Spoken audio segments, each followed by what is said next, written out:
It's morning, 20 miles from the enemy. These are American boys going to work. The morning fighter patrol. They're flying over Italy, and there are others like them flying over Burma, over the coast of Holland, over China, and over Germany. In search of the enemy. Enemy planes.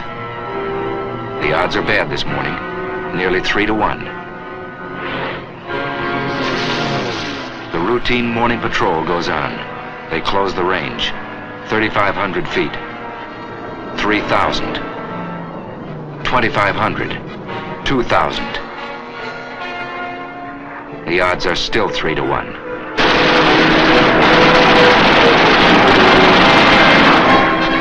But it's 3 Nazis spinning down in blood and flame to every one of ours. Routine morning patrol. They're good planes, wonderful planes, and their pilots are good too. Listen. Yesterday I fulfilled one of my ambitions as a combat pilot. I got one airplane and... An American far from home, fighting a war around the world. Listen again. This was my leader, and the second ship was me, and 2 Focke-Wulfs came on my right. I turned right and put up a stone wall of bullets, and the first... A wall of bullets. It wasn't so long ago these men were students in a university, workmen in a shipyard, just plain citizens from everywhere USA. They changed jobs, they changed clothes. They took a train into the future. They didn't know what the future would be, but many hoped they'd get the chance to fly and fight in the air. Some wanted that chance more than anything in the world. Deep inside Alabama is a famous school called the Tuskegee Institute. It was founded on July 4th of 1881. And since that Independence Day, it has graduated many thousands into agriculture, into science, into industry. This school was the first of its kind, and its founder, Booker T. Washington, was a pioneer who broke open a road for others to follow. This man had a dream, and the dream became stone. He lifted the veil of ignorance from his people and pointed the way to progress through education and industry. Close to this school, close to the work this man had done, the United States government determined to build an airfield. 3 years ago, this was just another farm in Alabama. More than trees had to be cleared away. There was misunderstanding and distrust and prejudice to be cleared away. 3 years ago, there was only an idea. But ideas are powerful things. And today, there are fighter planes flying overhead. Instead of swamp and yellow pine, there are hangars, repair shops, barracks. Instead of patches of corn, concrete flight strips. But that's not enough. You can't make a fighter squadron out of concrete and aluminum and a can of paint. It takes men. A chemistry student, a welder, a shoe salesman must learn how to fly. A group of average Americans must become a team of fighting men with wings.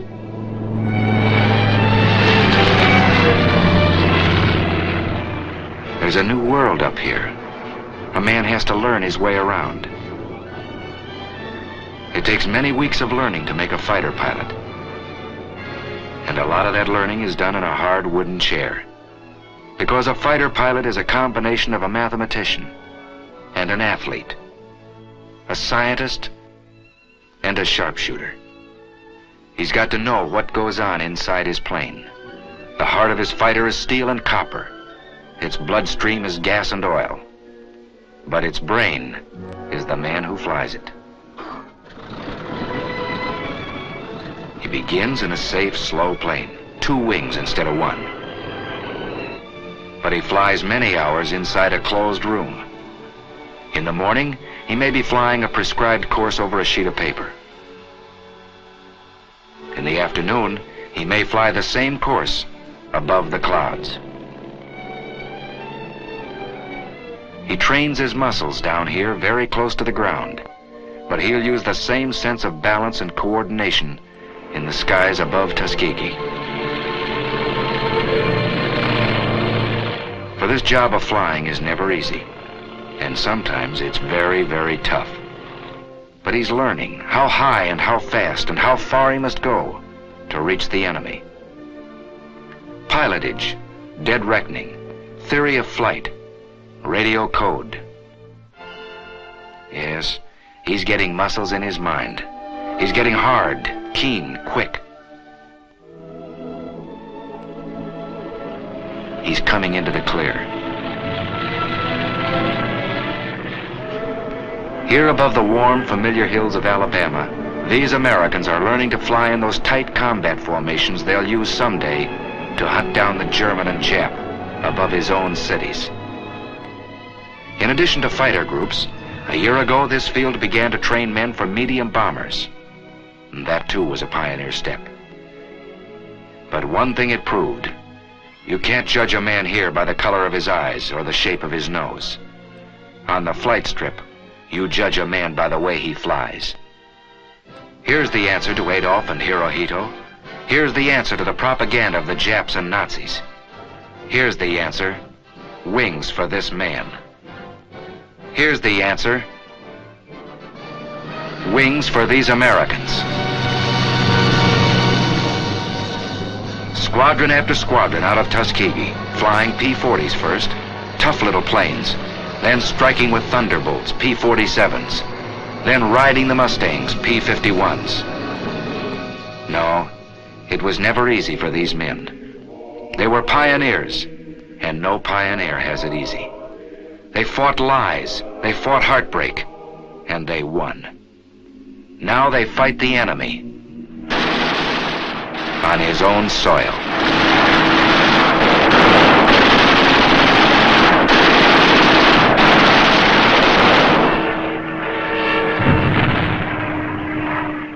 They fought the enemy, not without loss. Out of the first class to graduate almost 3 years ago, only a handful are left alive, so that liberty might not perish from the earth.